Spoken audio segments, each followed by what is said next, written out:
আফগানিস্তানের অভ্যন্তরে পাকিস্তানের বিমান হামলায় নারী ও শিশুসহ অন্তত কয়েক ডজন মানুষ হতাহত হয়েছেন।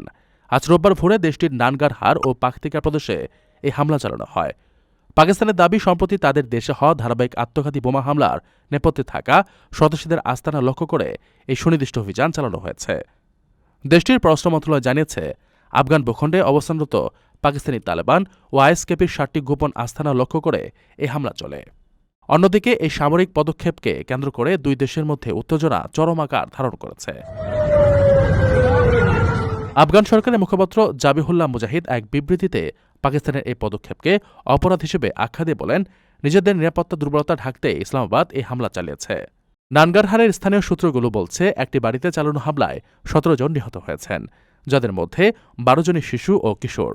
দীর্ঘ ২,৬০০ কিলোমিটার সীমান্ত জুড়ে গত অক্টোবর থেকেই দুই দেশের মধ্যে দফায় দফায় সংঘর্ষ চলছে। পাকিস্তান ক্রমাগত অভিযোগ করছে যে তালেবান শাসকেরা সন্ত্রাসীদের আশ্রয় দিচ্ছে, তবে কাবুল বরাবরই এই অভিযোগ অস্বীকার করে আসছে। এই পাল্টাপাল্টি উত্তেজনায় সীমান্ত ক্রসিংগুলো প্রায় বন্ধ থাকায় বাণিজ্য ও সাধারণ মানুষের যাতায়াত মারাত্মকভাবে বিঘ্নিত হচ্ছে। আপনার স্বপ্নগুলো আকাশ ছুবে প্রবাসীর হেলিকপ্টারের মাধ্যমে। বিয়ে, জন্মদিন অথবা যে কোনো বিশেষ প্রয়োজনে হেলিকপ্টার ভাড়া করতে যোগাযোগ করুন স্ক্রিনে দেয়া নাম্বারে। প্রবাসীর হেলিকপ্টার, নিরাপদ ও সাশ্রয়ী বাহনের বিশ্বস্ত নাম।